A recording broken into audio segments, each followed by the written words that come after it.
Assalamualaikum warahmatullahi wabarakatuh. Perkenalkan, nama saya Nina Selvizia SPD.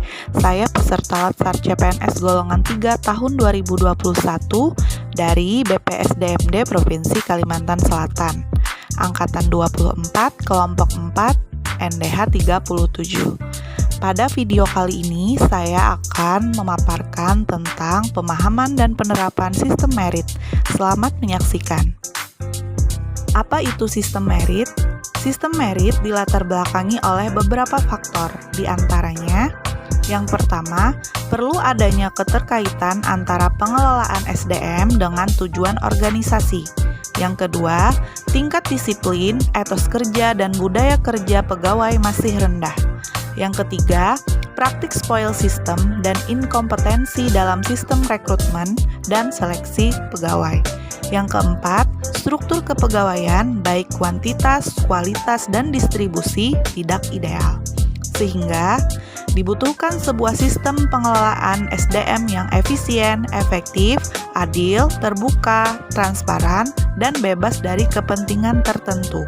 Sistem tersebut disebut sistem merit, adalah kebijakan dan manajemen ASN yang berdasarkan pada kualifikasi, kompetensi, dan kinerja secara adil dan wajar dengan tanpa membedakan latar belakang politik, ras, agama, asal-usul, jenis kelamin, status pernikahan, atau kondisi kecacatan.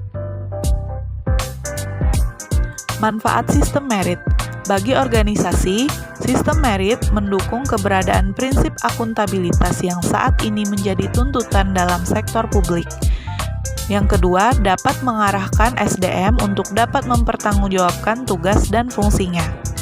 Manfaat sistem merit bagi pegawai yaitu menjamin keadilan dan juga menyediakan ruang keterbukaan dalam perjalanan karir seorang pegawai, serta memiliki kesempatan yang sama untuk meningkatkan kualitas diri.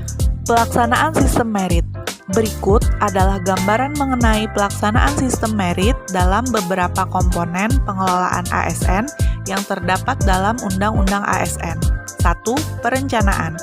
Setiap instansi pemerintahan dalam menyusun dan menetapkan kebutuhan pegawai harus didasarkan pada analisis jabatan dan analisis beban kerja. A. Perencanaan kebutuhan pegawai harus mendukung sepenuhnya tujuan dan sasaran organisasi. B.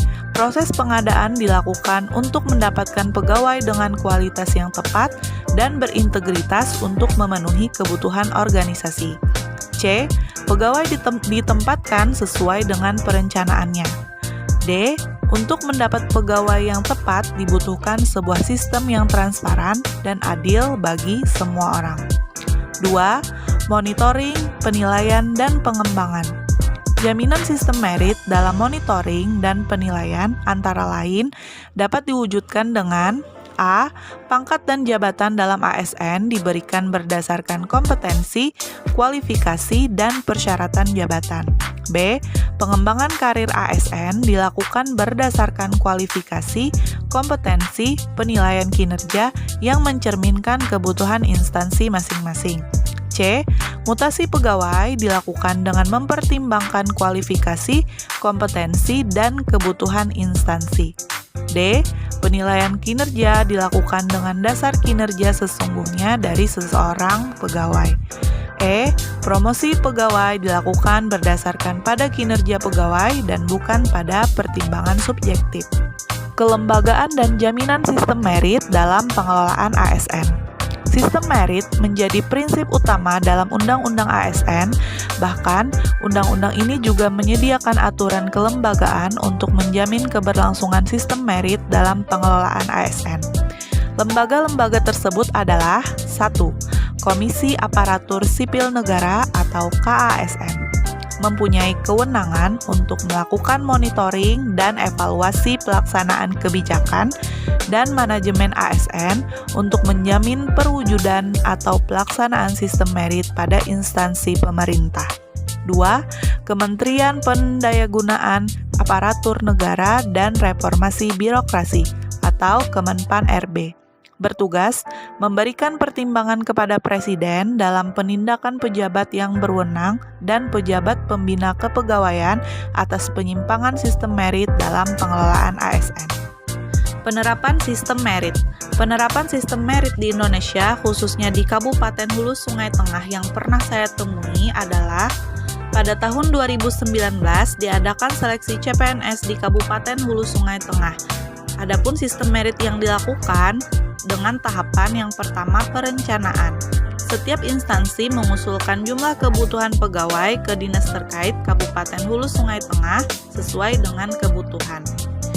Proses pengadaan dilakukan secara terbuka dan diumumkan melalui website resmi Kabupaten Hulu Sungai Tengah. Pegawai ditempatkan sesuai dengan perencanaan dan proses seleksi dilakukan melalui sebuah sistem yang transparan dan adil yakni CAT BKN. Setelah proses rekrutmen selesai, maka selanjutnya dilakukan monitoring, penilaian, dan pengembangan pada pegawai. Dengan cara, pegawai menyusun kenaikan pangkat dan jabatan dengan jangka waktu yang telah ditentukan. Pegawai, dalam hal ini guru, diberi kesempatan untuk pengembangan karir ASN seperti PPG bagi yang sudah memenuhi syarat, serta diberi kesempatan untuk mengikuti pelatihan dan seminar yang diadakan oleh pemerintah dan swasta. Penilaian kinerja dilakukan dengan menyusun SKP setiap bulannya dan dinilai oleh kepala sekolah. Promosi pegawai dilakukan berdasarkan pada kinerja pegawai dan bukan pada pertimbangan subjektif. Pengalaman yang setelah saya alami adalah pada saat pemilihan PLT Kepala Sekolah SMPN 16 Hulu Sungai Tengah yang dilakukan dengan musyawarah dan memilih kandidat yang telah mengikuti penguatan kepala sekolah. Sekian pemaparan saya tentang sistem merit, semoga bermanfaat. Terima kasih. Wassalamualaikum warahmatullahi wabarakatuh.